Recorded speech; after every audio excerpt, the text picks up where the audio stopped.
Shri Yogi Ram Surat Kumar ki Jai.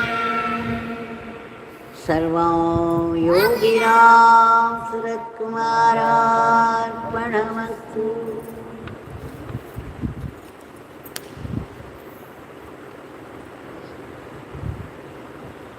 Our endless, grateful pranams at the lotus feet of Bhagavan for this special, special grace every day, for singing his powerful name for 1 hour, like Nama Ganga, and making us have a dip in it, purifying our body and mind, which we know is no small grace. In adoration of this grace, we have offered with deep gratitude the Nama lotuses at the lotus feet of Bhagavan. There was a question from a devotee who has asked to explain the necessity of austerity in food. How much a food helps in the spiritual growth, how necessary it is, and what should be the rules that we should follow. This we have touched upon some time before, but then the question has come up again, so we shall deal with it as much as we can in the circumstances. First of all, we should remember again and again, to become sattvic is the goal of life. And how to become sattvic? Only by remembrance of God. Only the remembrance of God will make us sattvic. And of course, our Bhagavan has prescribed remembrance of the name, saying it is remembrance of God, and remembrance of God is living in God. Now, what will be conducive to this Nama chanting, joyful Nama chanting, ceaseless Nama chanting? What is the role of food in this? Is the question. Now, all the Mahatmas, without exception, would prescribe only sattvic food for progress in spiritual sadhana. And what is sattvic food? We know the 6 dirts of the mind, as we call it, and that is kama, that is passion, krodha, anger, attachment to money, lobha, moha, desire for worldly things. So it goes on like that. And then the self-pride and jealousy and whatnot. Now, to get rid of this will be very, very difficult. It has to go slowly. We have to drop it slowly, for which, of course, food plays an important role. We all know when we take something very hot, spicy hot, how the body reacts to it. We take something which is disagreeable to the body and immediately it results in diarrhea or vomiting or some such thing. And when we take some nice food, then we feel energetic and nice. So we are all able to feel the effect of food that we take. Now the Mahatmas say that vegetarian food is the best for becoming sattvic. For one thing, in non-vegetarian food, you have to kill an animal for the sake of your delight on the dining table. And then you are eating the flesh of a dead animal. We are supposed to eat food that still has prana shakti. That's why we have to eat only fresh vegetables and fresh fruits. Fresh food also. When the food becomes stale, or when the food begins to decay, we are not supposed to eat it. It affects not only the body but also the mind. Bhagavan said often that the physical food will help the physical body to gain energy, but there is a subtlety, a subtle quality about the food. And this subtle quality of the food will contribute to the quality of mind. And therefore, we have to be careful with food. And as I said, eating a dead animal. And just imagine, because you desire to eat non-vegetarian tasty food, someone is ready to kill an animal and make a profession of it. And just imagine, before killing, even an animal would intuit it's going to die, it's going to be killed. It would be seized with terror, the terror of death. And then, I don't know how kind people have been in killing these animals for food. A few documentaries that I've seen have showed how mercilessly hundreds, thousands of animals are killed. How they're all stored in one place and killed. Because we don't feel the pain of another creature, it doesn't matter to us how painful it is for the other one. Even if it screams, you are not able to feel the pain. So you can do anything to an animal, another creature, be it a human being or an animal or a plant. We are not sensitive enough. So the impressions of the fear, the terror, and the pain of death would be embedded in the flesh of the dead animal. Those who eat it will also imbibe some of it. And that's why suddenly we are seized with fear of death. And then we develop pain for no reason at all. The doctors say nothing is wrong. It's only mental, they say. So whatever it is, the idea is on compassion grounds. When you think that some animal is going to give up its life in great pain and terror just for the delight of your tongue, how right it is, how dharmic it is. We are talking about sadhaks, people who ask this question, what is the role of food in sadhana? Only to those people I am addressing.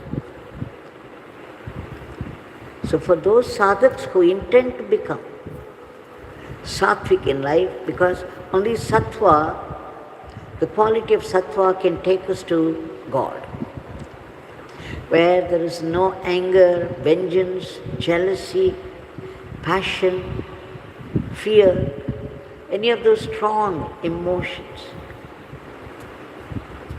And ahimsa takes the first place in that.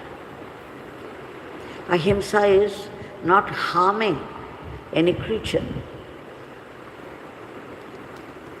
So it is preferable to eat only vegetarian food. Then you may ask, don't they have life? Even vegetables have life. Especially where the green leaves are concerned, we uproot them. So we are also killing. Yes. So if you have to take some plant by uprooting it, we may not take that food. You can avoid it. But there are other foods, other vegetables which can be plucked. The plant would still be alive, it would still be able to grow and produce more vegetable. You just have to pluck the vegetable alone. Everything has life, even the stone has life. Now someone asked Ramana Bhagavan, okay, if by eating such food we get more disturbance, mental disturbance, all right. What about you people? People who have realized God, who are established in the highest truth, can they eat non-vegetarian food? Raman Maharishi said, yes, they can eat if they want. It will not disturb their mind because there is no mind in them. But generally, the Mahatmas don't do that on the grounds of compassion. They would not kill an animal for the taste of the tongue. So you see, these are the facts before you. Of course, somebody asked Raman Bhagavan, we are so much used to this non-vegetarian food in the Western countries. They are not only tasty, they suit our body, they give us energy, so much strength. And if you don't eat it, we get easily tired. We don't feel so energetic because we are so much used to that kind of food. Then Raman Bhagavan said, it is because of that idea in your mind. It is so for the body. The body feels tired and weak because you think that food alone gives you strength. And then he called somebody from the ashram, a foreigner, and asked him, now how long you have been here? He said 6 months. What food have you been eating? Whatever the ashram offers. Now they are pure vegetarian food, sattvic food. Do you feel tired after eating it? Do you feel you are not getting enough energy?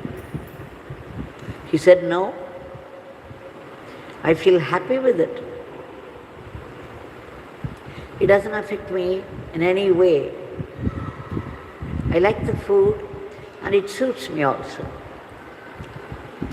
Then Ramana Bhagavan said, see what he says.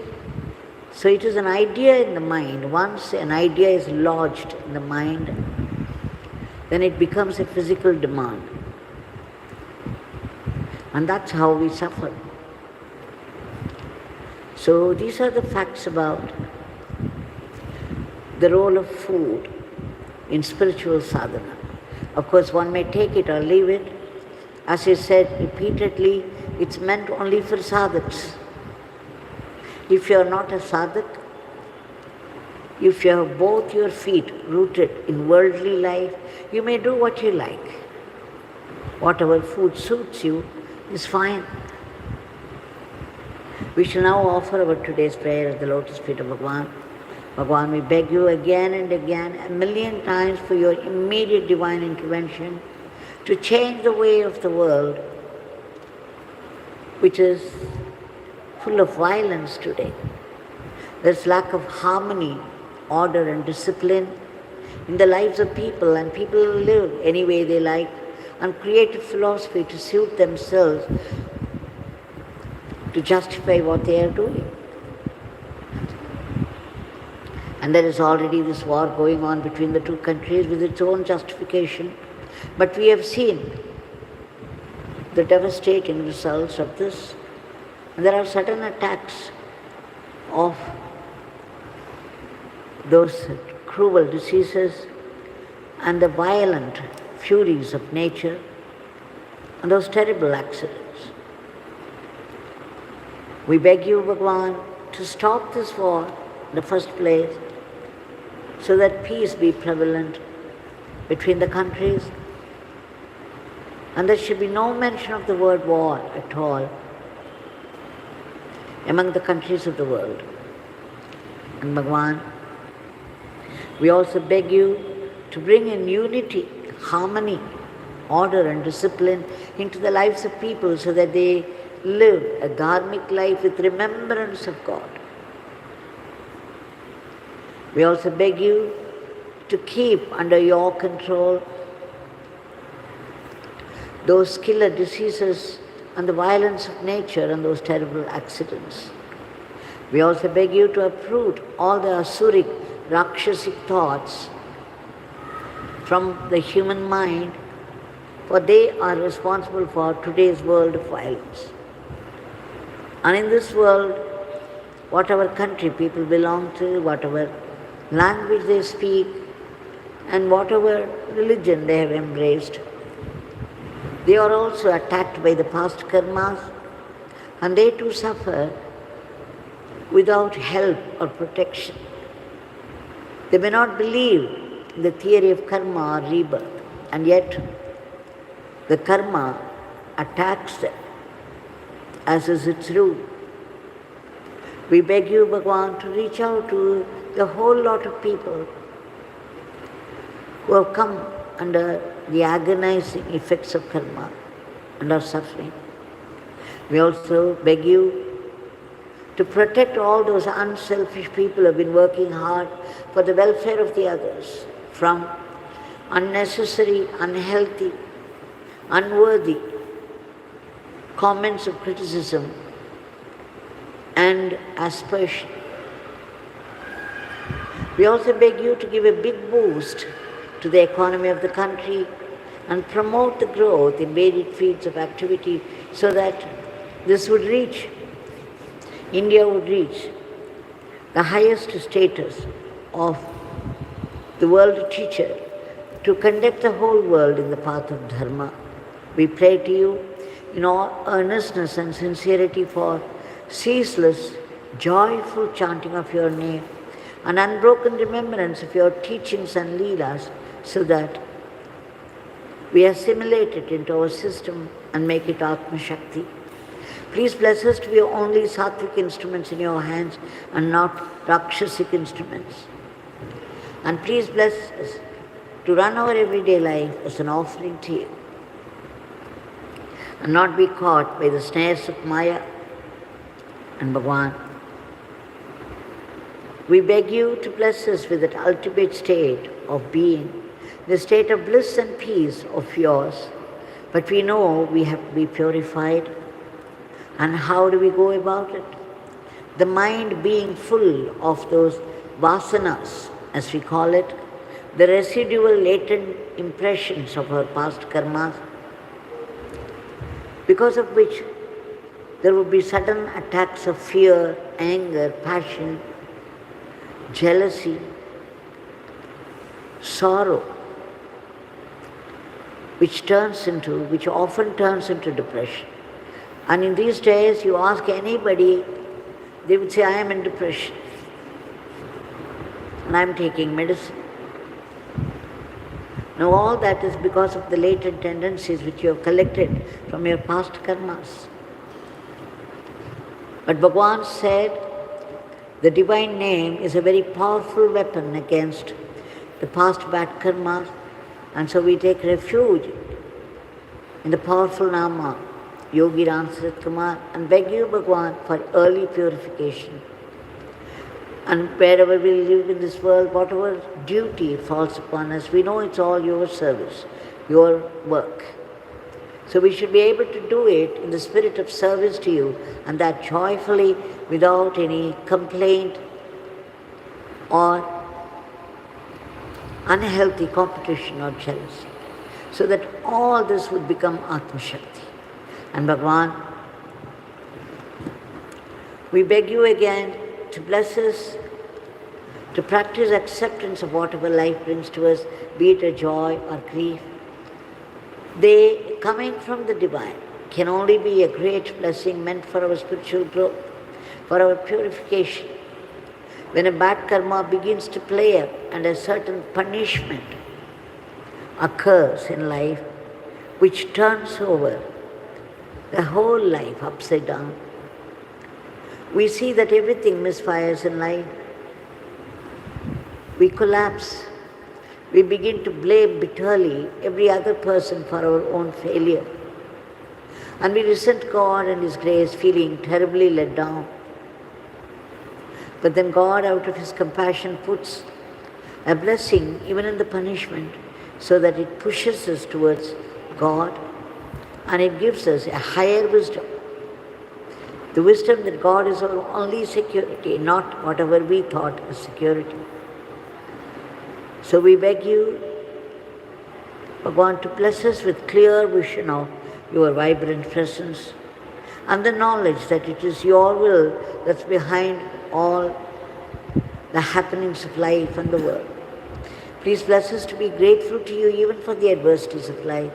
And we seek your powerful blessings for all the species of the cosmos to be lifted to a higher plane.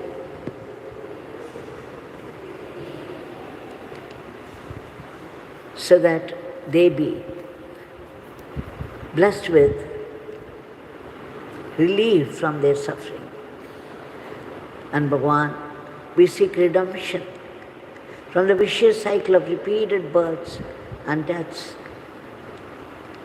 the root cause of which is the utter selfish ego self.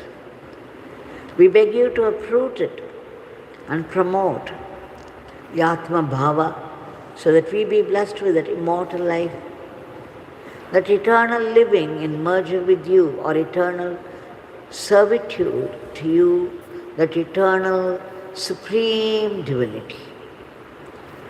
Jai Yogi Ram Sarat Kumar.